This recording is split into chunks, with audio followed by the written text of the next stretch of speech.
네, 안녕하세요. 돈과 경제 그리고 문화를 아주 쉽게 풀어주는 정토래 정순영입니다. 오늘은 기준금리에 대한 얘기를 좀 해드리고 싶어요. 여러분들 지금 많이 기준금리 얘기들이 신문에 많이 나오고 있는데 이 기준금리가 정확하게 무엇인지에 대해서 깊게 이해하고 계신 분들이 그렇게 많지는 않은 것 같아요.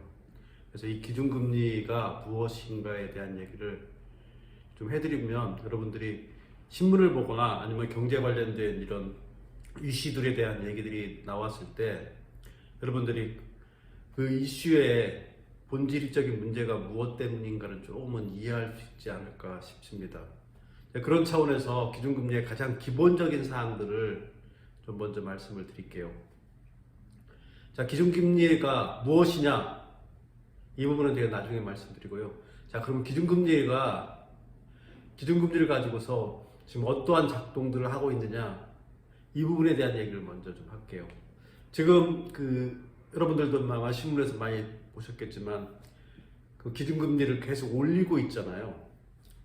미국 같은 경우에는 지금 자이언트 스텝이라고 0.75%에 대한 이 기준금리를 갖다 4번 연속 5월달부터 11월달까지 4번 연속해서 이 4번 연속에 3.5% 이상을 올리는 바람에 지금은 이제 기준금리가 미국 같은 경우에는 4%까지 올라가 있잖아요. 우리 한국도 그 빅스텝을 좀 밟고 올라와서 지금 3.25%까지 지금 기준금리가 올라가 있는 상황입니다. 그럼 이렇게 올라가 있는 기준금리가 어떻게 이렇게까지 올라갔는가? 이 기준금리를 올리고 있는 걸 흔히 말하는 스텝이라고 표현하는데, 스텝이라는 게 뭐냐면 걸음이에요. 어떠한 걸음을 거쳐서 여기까지 올라가느냐. 그래서 이 걸음에는 보통 4가지 종류로 얘기하는데 대부분 다 영어로 되어 있는데 영어로 되어 있는 걸 갖다 좀 이해하기 쉽게 한국말로 좀 다시 제 나름대로 번역을 하면서 설명을 좀 해드리면, 그 스텝의 중요한 부분이 뭐냐면요, 그 스텝의 넓이에 따라서 그 보폭에 따라서 스텝의 종류가 정해져 있습니다. 4가지로 되어 있습니다. 가장 작은 보폭을 유지하고 있는 게 뭐냐면 베이비 스텝이라고 합니다. 베이비가 뭐예요? 아기잖아요. 아기의 걸음.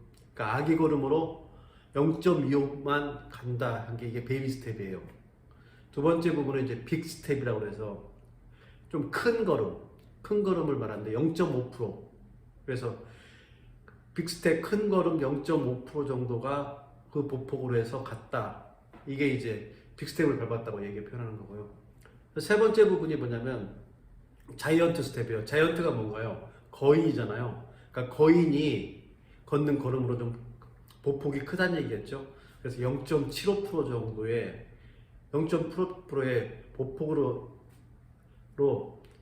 갔을 경우에 그거 갖다 자이언트 스텝을 밟았다고 얘기합니다. 그리고 아직까지는 밟지 않았는데 울트라 스텝 있어요. 울트라가 뭐냐면 초과된 뭐 이런 거잖아요. 그다음에 크다 뭐 이런 의미가 되기 때문에, 그래서 울트라라는 스텝을 갖다가 저희 한국말로 하면은 초과 스텝 정도 될 것 같아요. 이게 뭐냐면 1.0%예요. 그러니까 한 번에 기준금리를 갖다 1.0% 올리는 걸 갖다가 이제 울트라 스텝이라고 하는데, 아직까지 한 번도 밟지 않았는데 이것도 나올 가능성도 지금 다분히 있다고 보여집니다. 그래서 이 금리를 갖다가 올리거나 내리고 할 때 가려가는 스텝이 보폭이 베이비 스텝부터 울트라 스텝까지 이 4단계의 스텝을 갖다 거쳐서 올라간다. 그렇게 여러분들이 이해하시면 되고요. 근데 여기에 중요한 게 또 보폭도 있지만 속도예요. 5월달부터 11월달까지 6개월 만에 4번의 스텝을 밟았다는 얘기잖아요. 그러니까 걸음 속도가 굉장히 빠른 거예요. 그래서 지금 이 걸음의 속도가 빠른 점과 그 다음에 보폭의 넓이가 얼마가 들어오냐, 이 부분들이 사실 기준금리가 오르고 내리고 할 때 가장 중요한 기준점이라는 거, 이 부분들에 대한 이해를 좀 하고 가셔야 될 거고요. 두 번째 부분은, 자, 이러면 기준금리가 종류가 있을 거 아니에요. 어떤 기준금리가 있느냐. 기준금리는 3가지 종류가 있습니다. 첫 번째 부분은 방금 전에 설명했던 기준금리가 있고요. 이 기준금리 이외에 두 번째 부분은 금융시장에서 일어나고 있는 시장금리가 있습니다. 이 시장금리 이외에 또 하나가 뭐냐면 금융 여수신금리라고 해서 보통 이제 예금과 대출에 이루어지는 금리가 있습니다. 여기 세 가지 종류가 있잖아요. 기준금리는 중앙은행에서 쉽게 말하면 일반 시중은행에 돈을 갖다가 빌려주는 금리라고 보시면 돼요.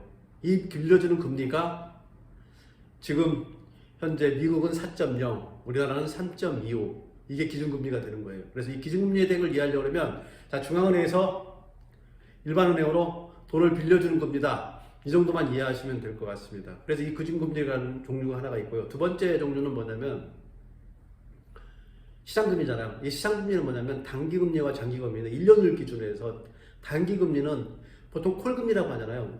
은행끼리 콜금리 해가지고 얼마 왔다 갔다 하고 그 다음에 양도성 CD, 양도성 예금증서인 CD가 왔다 갔다 하면서 일어날 수 있는 금융거래 이 부분들이 이제 거기에 나타날 수 있는 금융이자가 바로 시장금리입니다. 이 시장금리가 결정되는 것들은 아까 말씀드렸지 기준금리에 의거해서 결정되게 되어 있는 겁니다.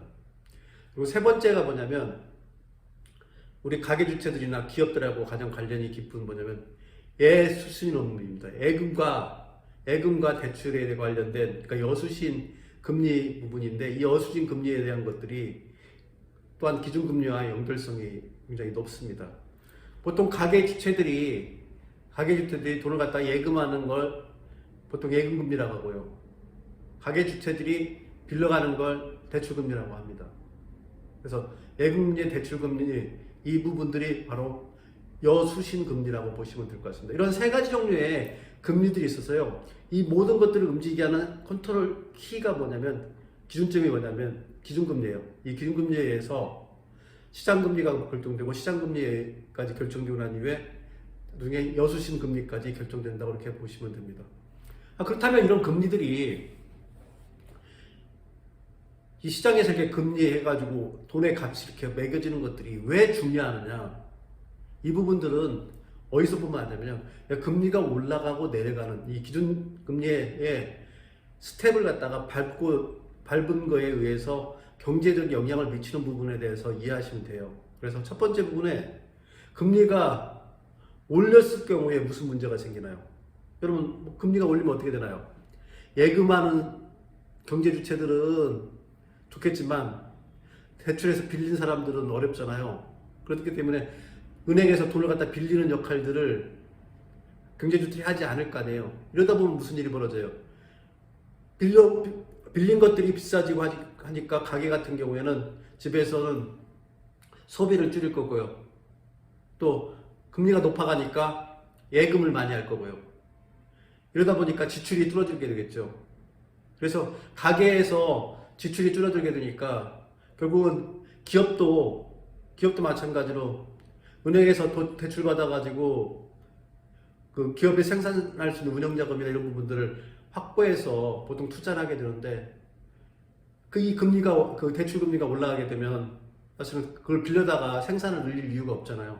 또 소비가 위축되어 있는 상황이라 그래서 투자하고 생산이 낮아져요. 그래서 투자가 기피하게 되고 생산성이 낮아지기 때문에 결국은 이 모든 걸 종합해 본다면 경제의 주체들에 의해서 주체들이 위축되기 때문에 경제의 모든 상황이 불황으로 흘러갈 수가 있는 겁니다. 그래서 금리를 올리게 되면 경제 불황에 꼭 야기되게 되어 있어요. 그게 뭐냐면 돈의 가치를 올리는 순간에 돈의 가치에 의해서 사실은 재화 서비스 생산에 관련된 임금에 관련된 모든 지표들이 다 떨어지게 되어 있기 때문에 그래서 이 기준금리를 올릴 때는 경제 성장률, 실업률 일부분들을 세밀하게 보고 나서 올려야 된다. 이 사실을 좀 정확하게 알고 계셔야 되고요. 그러면 기준금리를 내렸을 때 어떤 일이 벌어지냐? 기준금리를 내리게 되면 은행에서 대출이자가 싸지잖아요. 그리고 은행의 예금이자도 낮아지고 그렇기 때문에 굳이 예금할 필요 없이 저축할 필요 없이 그걸 갖다가 투자하거나 소비하는 데 쓰게 될 거예요. 그래서 소비가 활성화되고요. 기업들의 경우에는 은행에서 싼 이자를 가져다가 투자하고 생산성을 높이는 일들을 활동하기 때문에 경제가 활성화돼요. 근데 이렇게 경제가 활성화되면은 중국적으로 어떤 일이 또 벌어지냐면 이 경제가 활성화됨에 따라서 그 많은 통화의 양들 때문에 자산 가치의 급등한 급등이 일어나고요. 또 하나는 이게 마지막 종착점에서는 물가가 폭등하게 되는 상황이 벌어집니다. 그래서 물가가 폭등하게 되면 무슨 일이 벌어지냐요? 화폐 가치가 떨어지기 때문에 다시 또 화폐 가치를 올리는 작업으로 해서 기준금리를 올리게 되는 이런 일이 반복되게 되는 거죠. 그래서 기준금리를 내리게 됐을 경우는 경제가 활성화된다는 장점은 있는 반면에 너무 활성화돼서 자산 가치가 급등하고 그리고 물가가 급등하는 이런 일들이 벌어진다. 그래서 그 중앙은행은 그 폴 포커의 말에 의하면 그 유명한 전 연준 의장이잖아요. 그 폴 포커의 말에 의하면 중앙은행의 역할은 파티가 한창일 때 접시를 치우는 일이다. 이게 무슨 말이에요? 경기가 막 활성화돼가지고 자산 가치 상승하고 물가가 막 올라가 있는 시점에는 기준금리를 올려서 접시를 빼내는 작업을 해줘야 된다. 이런 얘기가 되는 겁니다. 지금 우리 경제 상황이 딱 그 상황인 거예요. 지금 열심히 중앙은행들이 접시를 치우고 있는 거예요. 그게 기준금리를 옮기는 거거든요. 이렇게 기준금리를 올리게 되면 경제가 불황에 늪으로 떨어질 수 있는 요소가 있고 이렇게 됐을 경우에는 가계 주체들은 경제적인 어려움을 겪게 된다. 이런 모든 것을 결정하는 것들이 뭐냐? 기준금리를 오르고 내리는 이 통화정책에 의해서 이루어진다. 그래서 현대 자본주의에 대한 자본주의를 갖다 이해할 때는 통화정책에 대한 이해가 첫째예요. 그래서 통화정책을 이해하는 사람만이 현재 경제 흐름을 이해하는 거고요. 현대 자본주의가 어떻게 흘러가고 있는가를 정확하게 이해한다. 그 사실을 오늘 좀 말씀드리고 싶어서 이 자리에 섰습니다. 네, 지금까지 돈과 경제 그리고 문화를 쉽게 아주 쉽게 풀어주는 정수돈의 정순영이었습니다. 고맙습니다.